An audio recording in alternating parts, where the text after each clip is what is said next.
Hi, hello, welcome back to my channel vivahadesigner.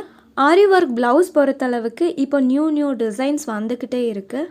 அந்த வகையில் இப்போத்த ட்ரெண்டில் இருக்கிறது நெட்டட் ப்ளவுஸ் தான். ஒரே டைமில் நெட் அண்ட் கிளாத் ரெண்டுமே எப்படி ஃப்ரேமில் அட்டாச் பண்ணி ஒர்க் பண்ண போகிறோம் அப்படிங்கிற வீடியோ தான் இன்றைக்கி பார்க்க போகிறோம். வாங்க வீடியோக்குள்ளே போகலாம்.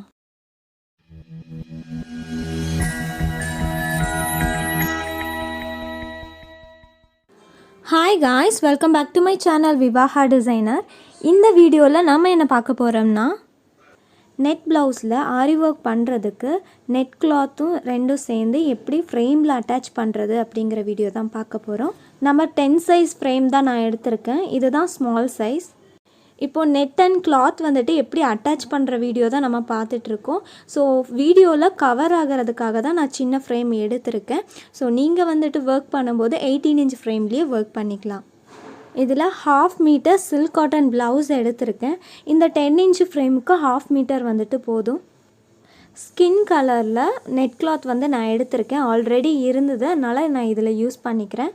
இதே நீங்கள் ப்ளவுஸில் ஒர்க் பண்ணுறீங்க அப்படின்னா ப்ளவுஸோட கலரில் நெட் கிளாத் எடுங்க, இல்லாட்டி சாரியோட கலரில் நெட் கிளாத் எடுங்க.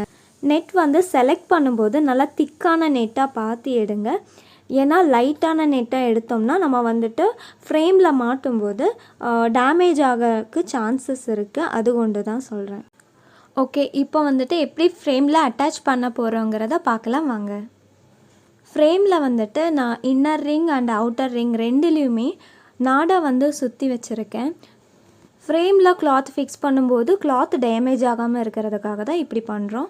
இந்த ஸ்க்ரூ வந்து நம்ம மேனுஃபேக்சர் பண்ணுறது தான். ஸோ டிஸ்கிரிப்ஷனில் அதோட லிங்க் தரேன், போய் செக் பண்ணிக்கோங்க.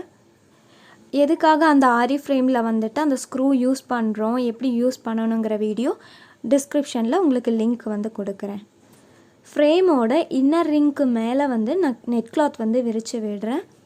ஸோ அந்த நெட்டில் வந்துட்டு எந்த வித சுருக்கமும் இல்லாத மாதிரி விரித்து விடுறேன். ஏன்னா இதில் வந்து சுருக்கங்கள் இருந்து ஃப்ரேமில் வந்து ஃபிக்ஸ் பண்ணும்போது ஆரி ஒர்க் வந்துட்டு அந்த அளவுக்கு பர்ஃபெக்ஷனாக வராது. அதுக்கப்புறம் தான் நம்ம சில்க் காட்டன் வந்துட்டு மேலே ஃபிக்ஸ் பண்ணணும். சேம் அதே மாதிரி தான் இதுலேயுமே சுருக்கங்களே இல்லாத மாதிரி நல்லா விரித்து விட்டுக்கணும். சுருக்கங்களே இல்லாத அப்போ தான் நம்ம வந்து ஃப்ரேம் வந்து ஃபிக்ஸ் பண்ணிக்கணும். ஒன்ஸ் மறுபடியும் செக் பண்ணிக்கலாம். அதுக்கப்புறமே ஃப்ரேமை வந்துட்டு மெல்லமாக ஃபிக்ஸ் பண்ணணும். நம்ம ஃபிக்ஸ் பண்ணதுக்கப்புறம் கொஞ்சமாக அந்த ஸ்க்ரூவை வந்து டைட் பண்ணி விட்டுடலாம். ஸோ இப்போ ஃப்ரேமில் வந்து நம்ம கிளாத் ஃபிக்ஸ் பண்ணியாச்சு.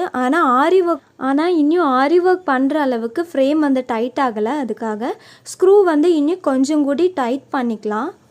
அதுக்கப்புறம் கிளாத்தை வந்து கொஞ்சம் கொஞ்சமாக ஃப்ரேம்லேருந்து இந்த மாதிரி இழுத்து விடணும். பாருங்கள், நான் எப்படி இழுத்து விடுறேங்கிறத பாருங்கள். இந்த இன்னர் ரிங் இருக்கு இல்லையா, அதை வந்துட்டு விரலால் புஷ் பண்ணணும்.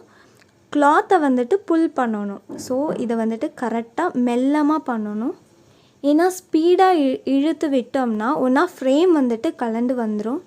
அந்த இழுக்கிற ப்ரெஷர் வந்து ஈவனாக ஃப்ரேம் சுற்றியும் கொடுக்கணும்.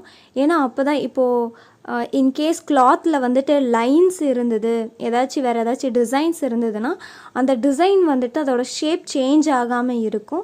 ஸோ ஈவனாக அதோட ப்ரெஷர் வந்து இருக்கணும். இப்போது ஓரளவுக்கு நல்லா டைட் பண்ணிட்டோம் ஃப்ரேமை. அந்த ஸ்க்ரூவையும் இன்னும் கொஞ்சம் கூடி டைட் பண்ணிக்கலாம். நம்மளுக்கு இந்த ஸ்க்ரூ யூஸ் பண்ணுறனால நம்மளுக்கு டைட் பண்ணுறதுக்கு கம்ஃபர்டபுளாக இருக்கும். இப்போ ஃப்ரேம் வந்து டைட் பண்ணியாச்சு. இந்த மாதிரி தட்டி பார்க்கும்போது ட்ரம் சவுண்டு கேட்கணும். இப்போ நம்ம கிளாத்தை டைட் பண்ணியாச்சு. இனி நெட்டு தான் கொஞ்சம் லூஸாக இருக்கும். ஸோ அந்த நெட்டையும் சேம் அதே மெத்தடில் நம்ம வந்துட்டு டைட் பண்ணிக்கலாம். பட் பார்த்து பண்ணணும், ஏன்னா நெட் வந்துட்டு பிரேக் ஆகிறதுக்கு நிறைய சான்சஸ் இருக்குது. ஸோ இப்போ பாருங்கள், ஃப்ரேமில் கிளாத் ஃபிக்ஸ் பண்ணதுக்கப்புறம் எந்த மாதிரி சவுண்டு வருதுன்னு பாருங்கள். இந்த மாதிரி இருந்தால் தான் நம்ம ஆரி ஒர்க் பண்ணுறதுக்கு ஃப்ரேம் ரெடிங்கிறத தெரிஞ்சுக்கலாம். இந்த கண்டிஷனில் இருக்கும்போது தான் நம்ம இதுக்கு மேலே செயின் ஸ்டிச் வந்து போடணும். இப்போ வந்து நம்ம 2 கிளாத்தும் சேர்த்து ஃப்ரேமில் ஃபிக்ஸ் பண்ணியிருக்கோம். இந்த சமயத்தில் நம்ம செயின் ஸ்டிச் போடும்போது கிளாத் அண்ட் நெட் ரெண்டும் சேர்த்து நம்ம செயின் ஸ்டிச் போடுற மாதிரி இருக்கும். அப்போ 2 கிளாத்தும் சேர்ந்து ஃபிக்ஸ் ஆகிரும். இப்போ வந்து நான் செயின் ஸ்டிச் போட போகிறேன். ஸோ கிளாத் அண்ட் நெட் ரெண்டையும் அட்டாச் பண்ணுற மாதிரி நான் வந்துட்டு செயின் ஸ்டிச் போடுறேன். ஒவ்வொருத்தங்களுக்கு கையில் வச்சுட்டு பண்ணுறதுக்கு கம்ஃபர்டபுளாக இருக்காது. இப்போ நீங்கள் 18 இன்ச்சு ஃப்ரேம் யூஸ் பண்ணுறீங்க அப்படின்னா நீங்கள் ஸ்டாண்டில் வச்சே நீங்கள் யூஸ் பண்ணிக்கலாம். ஸோ நான் 10 இன்ச் ஃப்ரேம் எடுத்துருக்கறனால நான் கையில் வச்சு பண்ணுறேன்.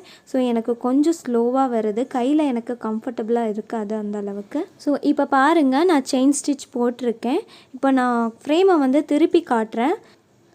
அந்த நெட்டோடு சேர்த்து செயின் ஸ்டிச் வந்து நம்ம ஸ்டிச் பண்ணியிருக்கோம். இப்போ வந்துட்டு நெட்டு அண்டு கிளாத் ரெண்டும் சேர்த்து அட்டாச் பண்ணி ஒரு செயின் ஸ்டிச் வந்து நம்ம போட்டிருக்கோம். இதுக்கு மேலே நம்ம ஜிக்ஸாக் ஸ்டிச் போடணும். அப்போ தான் நம்ம கட் ஒர்க் பண்ணுறதுக்கு கரெக்டாக இருக்கும். Net cloth and silk cotton blouse வந்துட்டு எப்படி ஃப்ரேமில் ஃபிக்ஸ் பண்ணி ரெண்டும் சேர்த்து எப்படி ஆரி ஒர்க் பண்ணுறது, நெட் ப்ளவுஸ் வந்துட்டு எப்படி ஒர்க் பண்ணுறதுக்கு ஃப்ரேமில் ஃபிக்ஸ் பண்ணுறதுன்னு நம்ம இன்றைக்கி இந்த வீடியோவில் பார்த்துருக்கோம். கண்டிப்பாக உங்களுக்கு பிடிச்சிருக்கும்னு நம்புகிறேன். இதே மெத்தடில் ஆரி ஒர்க் பண்ண நெட் ப்ளவுஸோட வீடியோ வந்து டிஸ்கிரிப்ஷனில் லிங்க் தரேன், நீங்கள் போய் செக் பண்ணிக்கோங்க. இதே மாதிரி வீடியோஸ் பார்க்கணும் அப்படின்னா நம்ம சேனலை மறக்காமல் சப்ஸ்கிரைப் பண்ணுங்கள், லைக் பண்ணுங்கள், உங்கள் ஃப்ரெண்ட்ஸுக்கு ஷேர் பண்ணுங்கள் அண்ட் கமெண்ட் பண்ணுங்கள். தேங்க்யூ ஃபார் வாட்சிங்.